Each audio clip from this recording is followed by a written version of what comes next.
My love, I will be going for a while. I want to build a future we will be together. I can't wait to see you again, my love. I will be sending you some money so you can take care of yourself. I promise I won't disappoint. Hey babe, you look worried. Tell me what's wrong. Kofo sent money, but it's not enough. And I don't want to bother him. He has been working hard. My business is down. It's been so hard. I know a way. Just follow me. This is where I make my money. And trust me, you will make yours here. It looks so busy. You'll get used to it. Wow, you won on your first bet. I told you we'll make money here. This is the right place. I lost everything. The money, the house, my shop, it's all gone. And now he is coming back. Babe, I'm back. I can't wait to see everything we have built. I'm at the airport. Come pick me. Lucy stood at the airport, waiting for Kofo. 5 years apart. 5 years of lies. The house he thought she built didn't exist. The shop he thought she opened? A lie. The car in the photos? Borrowed. Every single naira he sent from abroad? Gone. All of it. Gambled away. And he was landing in 30 minutes. Lucy's hands were shaking. Her mouth was dry. Her heart was beating so fast she could hear it. She had practiced what to say. She had rehearsed her smile. She had borrowed a clean dress, a nice bag, a car she could not afford. She had even borrowed money for the airport parking just to make everything look normal. But she had not practiced the answer to the one question she knew was coming. Take me to our house. How do you tell the man who gave up everything for you that you destroyed it all? How do you look into the eyes of someone who sacrificed 5 years of his life, 5 years of working far from home, alone, suffering, just so you could build a future? How do you say, I took your sacrifice and I threw it away, bet by bet, night by night, in a smoky room full of broken people and broken dreams? Lucy did not know. All she knew was this. His flight had landed. He was walking through those arrival doors. And she was standing there with nothing but a borrowed smile and a heart full of shame. Stay with me, because this story is going to break your heart, but it is also going to teach you something you will never forget. This is Lucy's story. And if you are honest with yourself, truly honest, you will see someone you know inside it. Maybe someone you love. Maybe even yourself. Lucy could not sleep the night before. She just lay on her bed and stared at the ceiling. Not because she was happy, because she was scared. Very scared. Kofo was coming home today, after 5 years abroad, and Lucy had a big problem. Everything he believed about her was a lie. She got up early and started getting ready. The dress she wore was not hers. She borrowed it from her neighbor Adeze. The handbag was not hers. She borrowed that too. Even the shoes were borrowed. They were too small and hurt her feet, but she wore them anyway because they looked expensive. At 8 o'clock, a man drove a Toyota Camry to her gate. Lucy had borrowed money to pay him, enough for his hire and enough for airport parking. She had nothing left after that. But she needed everything to look normal. She looked at herself in the mirror before she left. She looked like a successful woman. She looked like the woman in the photos she had been sending Kofo. But she was not that woman. Not even close. For 5 years, Lucy had been sending Kofo photos. Happy photos. Progress photos. Look how far we have come photos. One photo showed her standing in front of a shop. She wrote, "Our shop is almost ready, baby." That shop was not hers. It belonged to a woman on her street. Lucy waited until the woman traveled. Then she stood outside the shop and took a quick picture. Another photo showed her sitting in a beautiful living room with fine furniture.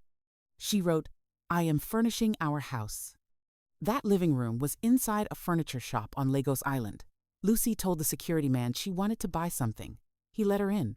She sat down, took the photo, and walked out. Another photo showed her holding a key and smiling. She wrote, "I got the keys to our apartment." That key opened nothing. She bought it from a roadside stall just for the picture. 5 years. 5 years of fake photos. 5 years of lies sent with love. Now she was sitting in the airport parking lot, waiting. Her phone kept ringing. Debt collectors, people she owed money. She put the phone face down and looked straight ahead. She thought about all the money Kofo had sent her from abroad. 15 million naira, over 5 years.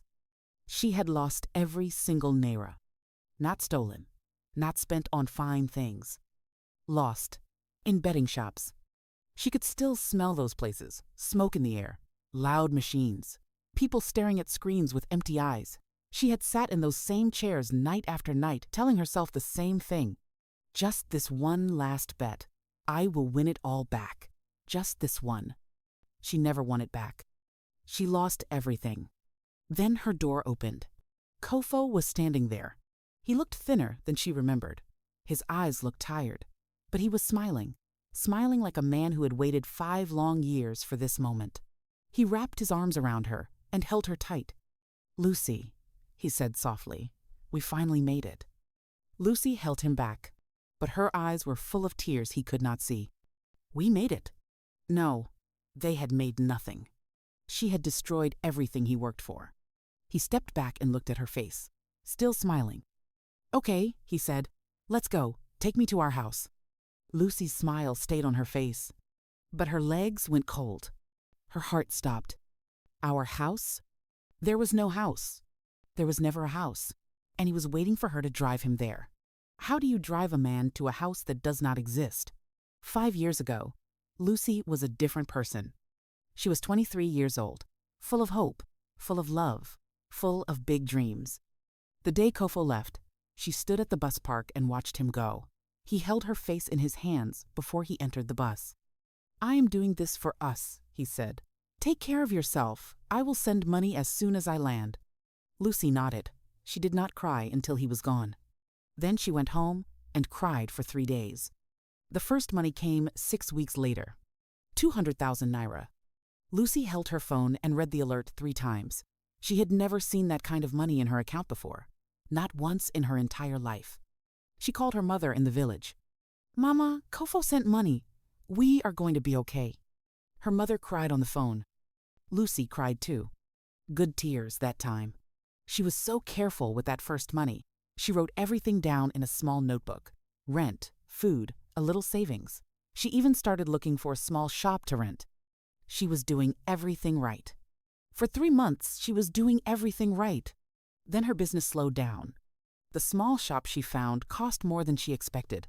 Prices of goods were rising. Customers were not coming. She was spending more than she was making. She did not want to tell Kofo. He was working so hard abroad. She did not want him to worry. So she told him everything was fine.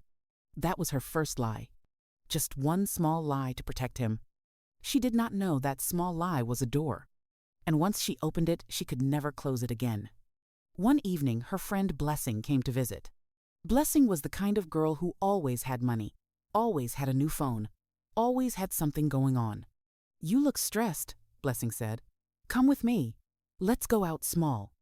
"I don't have money for going out," Lucy said. Blessing laughed. "You don't need money. Where we're going, money finds you." She took Lucy to a betting shop 2 streets away. Lucy had walked past that place 100 times. She had never gone inside. Inside was loud and bright. Men sat on benches staring at screens. Numbers flashing. Football scores. Odds. Lucy did not understand any of it. Blessing explained it simply. You pick a team. If they win, you win money. Small money becomes big money. Easy. Lucy used 500 naira. She won 3,000. She stared at the payout slip in her hand. 3,000 naira from 500. Just like that? You see? Blessing smiled. Easy money. Lucy went back the next day alone. She told herself just one more time. She won again. Small amount, but she won. The 3rd day she lost. But by then something had already changed inside her. Something she could not name yet. A feeling that the big win was always just one bet away. She started going every day. Some days she won small. Most days she lost big. But she could not stop. When she won, she felt alive. Like everything was going to be okay. Like she was finally in control of something. When she lost, she felt sick, angry, ashamed. And the only way to fix that feeling was to go back and win it back. That is how the trap works. That is how it catches people. Not all at once. Little by little. Until the day you look up and realize you are in too deep to climb out. Months passed. Then a year. Then 2. Kofo kept sending money. Lucy kept losing it. Every time a new alert came, she felt hope. Maybe this time she would be smart. Maybe this time she would save it. But the betting shop was right there. And the feeling of almost winning was stronger than her willpower. She started taking photos to cover her tracks. Fake shops, fake houses, fake smiles. She hated herself every single night. But every single morning she went back. One night she sat alone in her room and counted what she had left. 3,000 naira. Kofo had sent 15 million over 2 years. 3,000 was all that remained. She put her head in her hands and sobbed. Then her phone buzzed. A new alert. Kofo had sent another 500,000. Lucy wiped her tears. She stood up. She picked up her bag. And she walked straight to the betting shop. She told herself it was the last time. It was never the last time. 2 weeks. That was all the time Lucy had left. Kofo had called her on a Tuesday evening. His voice was so excited, she could feel it through the phone. Lucy, I am coming home. 2 weeks. Start getting everything ready. She had smiled while he was talking. The moment the call ended, she sat on the floor. Right there on the cold floor of her single room.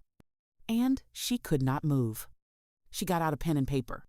She wrote down what she needed to make everything real. A house, or at least a rented apartment she could show him.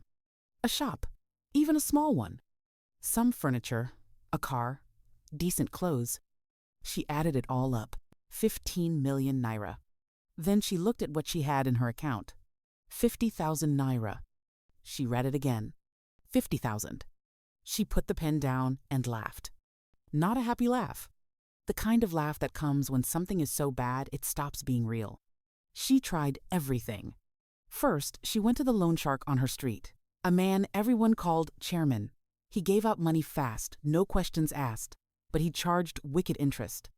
Lucy sat across from him and explained what she needed. Chairman looked at her for a long time. You already owe me 280,000 naira, he said quietly. You want me to give you more? Lucy opened her mouth. Get out of my office, he said. She called her cousin in Abuja. Her cousin laughed. Not to be wicked, just because she had nothing either. Lucy, I have been managing since January. I can give you 5,000. That's all I have. Lucy thanked her and ended the call. 5,000 naira. She called her mother in the village. Mama's voice was so warm on the phone, so proud. My daughter, the Lagos big girl, how is the shop? How is the house? Kofo is coming back, Ain. God is good. Lucy could not do it. She could not tell her mother the truth over the phone. She could not destroy the one person in the world who still believed in her completely. Everything is fine, Mama, she said. I will call you later. She sat on her bed after the call and cried quietly so her neighbors could not hear. Then she made the worst decision of her life. She took the 50,000 naira, everything she had in this world, and she walked to the betting shop. She told herself this was different. This time she had studied the matches. This time she had a system. This time she was going to be smart about it. She placed the biggest bet she had ever placed. And she sat down to watch. For 45 minutes, she watched. She was winning. She was actually winning. Her heart was pounding. Her hands were shaking. She was doing the maths in her head. If this bet landed, she would walk out with over 2 million naira. Not 15 million, but enough. Enough to rent a small place. Enough to show Kofo something real. Then in the last minute, everything changed. One result went wrong. Just one. And the whole bet collapsed. Lucy sat in that plastic chair and watched her 50,000 naira disappear from the screen. Gone. She had nothing now. Not 50,000. Not 5,000. Nothing. She walked home slowly. She did not feel anything for a while. Then she felt everything at once. She sat on her bed and shook. Big, heavy sobs that hurt her chest. 5 years of lying. 5 years of shame. 5 years of telling herself tomorrow would be different. There was no more tomorrow. Kofo was coming in 2 weeks, and she had nothing to show him. Nothing. Her friend Adaze knocked on her door and found her on the floor crying. Lucy, what happened? Lucy could not even speak properly. She just shook her head. Adeze sat beside her on the floor and held her. "What are you going to do?" Adeze asked softly. Lucy wiped her face. For the first time in 5 years, she said the only true thing she had left. "I am going to tell him the truth." Adeze looked at her, surprised. But before she could say anything, Lucy's phone rang. It was Kofo. His voice came through bright and warm and full of love. "Lucy, good news. I am coming earlier than planned. 48 hours. I cannot wait to see our house. I cannot wait to see everything you built for us. I am so proud of you." Lucy closed her eyes. She could not say it over the phone. She just could not. "I will see you when you land," she whispered. She had 48 hours to find the courage to destroy the man she loved. Lucy drove to the airport in the borrowed car.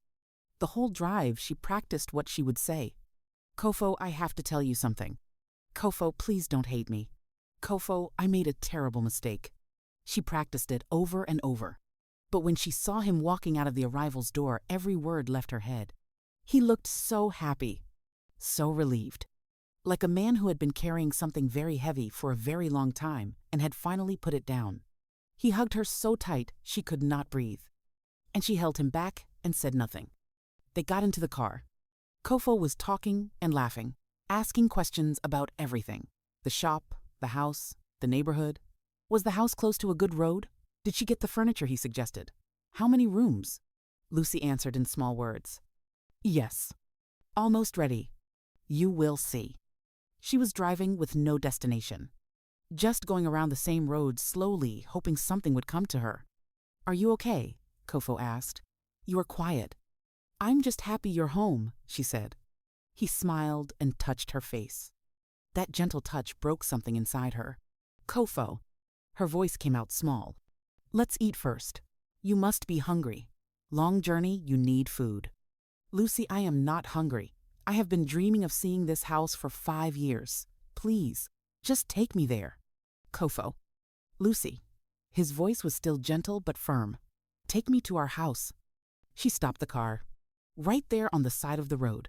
She turned off the engine, and she started crying. Not small tears, big, heavy, shaking crying. The kind that comes from somewhere deep, from years of holding something too heavy alone. Kofo sat up straight. "Lucy! Lucy, what is wrong?" She could not look at him. She stared at her hands on the steering wheel, and she told him everything. It poured out of her like water from a broken pipe. The betting shop. The first small win. How it felt like hope. How it slowly became a trap. How she lost the first money. How she told herself she would win it back. How she never did. The fake photos. The borrowed furniture showroom. The shop that belonged to someone else. The key that opened nothing. Every alert he sent. Every time she told herself this time would be different. Every naira. Gone. 15 million naira. 5 years. All of it. Gone. She told him about the debt collectors. The loan sharks. The 50,000 she lost 2 days ago. The day she sat on the floor and finally accepted the truth. She told him there was no house. No shop. No savings. Nothing. When she finished talking, the car was completely silent. She finally looked at him. Kofo's face was not angry. It was something worse than angry. It was broken, like a man who had just watched everything he believed in turn to dust right in front of him. 5 years, Lucy, he said. His voice was very quiet, very controlled. 5 years I suffered for nothing. "I'm so sorry," she whispered. "Sorry." He repeated the word like it was in a language he did not understand. Then he turned and looked out the window. Lucy wiped her face. "Kofo, talk to me, please." He said nothing for a long time. Then he asked one question. "What did you think was going to happen when I came back?" Lucy had no answer. She had always believed the next bet would save her, right until the last bet took everything. "You said you suffered," Lucy said quietly. "What did you suffer?" "You were working abroad." Kofo went very still. Something changed in the air inside that car. He turned to look at her slowly. His eyes were different now. "Lucy," he said, "I was not abroad." She stared at him. "What?" He looked down at his hands. "I was in prison." The word landed like a stone dropped into still water. "Prison. Lucy's mouth opened. Nothing came out. "What are you saying?" she whispered. He told her everything. Before he left, he had been involved in a fraud scheme. He had collected money from dangerous people, promising them big investment returns. When the returns never came, they reported him. Police arrested him 3 weeks after he left her at the bus park. There was no abroad. There was a prison cell. For 5 years. But before his arrest, he had hidden the fraud money, divided it into different places. He had one trusted person on the outside, a childhood friend who visited him every month. That friend had been sending Lucy the money in small amounts over the years on Kofo's instructions. The money was not salary from a foreign job. It was dirty money. Stolen money. And the people he stole it from had just been released from their own prison sentences. They knew Kofo was out. They had been watching him since the day he walked through the prison gates. And they had followed him straight to Lucy. He had told her the abroad story because he was ashamed. Because he could not bear for her to know the truth. Because he wanted her to still respect him. So he lied. They sat in that borrowed car on the side of that road. 2 people. Both liars. Both broken. Both staring at the floor. Lucy laughed suddenly. A short, sad laugh. "We are the same," she said. Kofo said nothing. Then his phone rang. He looked at the screen. His face went pale. He did not answer. It rang again. And again. Then a message came through. He read it and closed his eyes. He turned to Lucy slowly. "The people whose money I took," he said quietly. "They followed me from the prison gate. They know your address. They are coming for their money tonight." Lucy felt cold all over. "How much?" she asked. 8 million naira, he said. The lies had caught up with both of them, and now someone wanted blood. Lucy drove. She did not know where she was going. She just drove. Kofo sat beside her, staring at his phone. Messages kept coming from the same number. "Where is our money? We know where she lives. You have until tonight." Lucy's hands were tight on the steering wheel. "How do we handle this?" she asked. Kofo stared at the messages. "We can run," he said quietly. "Leave Lagos tonight. Go somewhere they won't find us." Lucy thought about that. Running. Starting over somewhere new with new lies, new hiding, new fear every time a stranger looked at them too long. She had been running for 5 years already. Running from the truth inside her own head. Running from the guilt every morning. Running from the shame every night. She was tired. So deeply tired. "No," she said. Kofo looked at her. "What do you mean, no?" "I mean, no." She pulled the car over and stopped. "I am not running anymore, Kofo. I am tired. I have been running for 5 years, and look where it brought us. Running does not work. Hiding does not work. Lying does not work. So what then?" His voice rose. "You want to just sit here and wait for them to come?" "I want us to go to the police," she said. Silence. "Lucy, I want us to go to the police," she said again, calm, certain. "With a lawyer. Tell them everything. About the fraud, about the money, about the men threatening us. All of it. If I go to the police, I could go back to prison." "I know." "Lucy, and I could be charged too for receiving stolen money." She turned and looked at him fully. "I know all of that, Kofo, but if we run, we will spend the rest of our lives looking over our shoulders. Is that the life you want? Because it is not the life I want." Kofo put his face in his hands. The city moved around them outside. Buses, motorcycles, street hawkers knocking on windows. Normal life carrying on while their world was falling apart. When Kofo looked up, his eyes were wet. "I just wanted you to be proud of me," he said. His voice cracked on the last word. "That is all. I just did not want to lose you." Lucy felt something break open in her chest.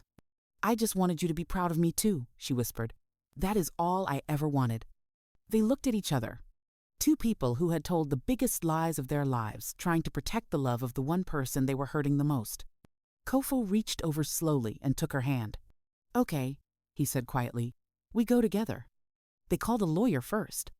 A young man Adeze knew who handled small cases. He listened to everything on the phone without interrupting. Then he said simply, "Come to the station. I will meet you there." They walked into the police station at 7 o'clock that evening. Together. Kofo spoke first. He told them everything. The fraud, The hidden money, the prison, the men threatening them now. Lucy spoke next.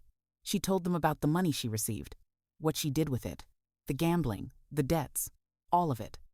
It was the hardest thing she had ever done in her life. But when it was over, she felt something she had not felt in 5 years. Light. Like she had been carrying a building on her back, and someone had finally lifted it off. The weeks that followed were the hardest of Lucy's life. Kofo was taken back into custody to face the remaining fraud charges. Lucy was questioned for many days. She lost her room when she could not pay rent. She had to call her mother in the village and tell her the truth. That phone call nearly destroyed her. Her mother was silent for a very long time. Then she said softly, "Come home, my daughter. Just come home." Lucy went home. For the first time in 5 years, she slept in her mother's house, on a thin mattress in a small room. No borrowed clothes, no fake smile, no performance. Just herself. Broken and real and finally honest. She found a gambling addiction program in the nearest city. She joined it. She went every single week. She sat in a circle with other people who understood the trap because they had been inside it too. It was not easy. Some days she drove past a betting shop and felt the old pull, strong as ever, like a hand grabbing her collar from behind. But she kept walking, one day at a time. She kept walking. 2 years later, Lucy was standing outside a small provision shop. A real one this time. Her name was written above the door in simple paint. Not 15 million naira worth of dreams. Just a small, honest shop she had started with money she saved herself. Slowly, carefully. Working for someone else first for a full year before she had enough to start her own. Every naira she could account for. Kofo walked up behind her. He was out on parole. Thinner still, quiet in a new way, but present, solid, real. He stood beside her and looked at the shop. "It's small," Lucy said. "It's real," Kofo replied. She looked at him. He looked at her. They had lost everything the world could see. The house that never existed. The shop that was a lie. The money that was stolen and gambled and gone. The reputation. The pride. The 5 years they could never get back. But standing there on that ordinary morning in front of that small, honest shop, something was true between them for the first time. No performance. No borrowed cars. No fake keys. No lies dressed up as love. Just 2 broken people choosing to start again, with nothing but the truth. On her way home that evening, Lucy walked past a betting shop. She looked at the door. She felt it. That old familiar pull. She stood still for one moment. Then she kept walking. Some lessons do not come cheap. Lucy and Kofo paid for theirs with everything they had. But here is what they learned. The lie you tell to protect your pride will cost you more than the truth you were afraid to speak. The shame you are hiding is not getting smaller. It is growing. Every single day you feed it with silence, it grows bigger. And the person you are lying to in order to protect them, you are not protecting them. You are building a wall between you and them made of secrets. And one day that wall will fall. And it will crush you both. Ask for help before the hole gets too deep. Tell the truth before the lie gets too big. Because the truth, no matter how painful, gives you a chance. A lie, no matter how careful, only gives you time. And time always runs out. Lucy did not lose everything because she was a bad person.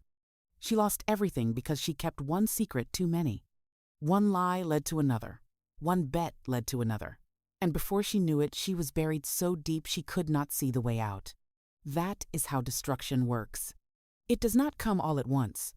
It comes quietly, one small wrong choice at a time. If you are hiding something today, a debt, an addiction, a mistake, please hear this. The longer you hide it, the bigger it grows. The person you are protecting with your silence, you are actually hurting them more. Tell the truth today, while you still have a chance.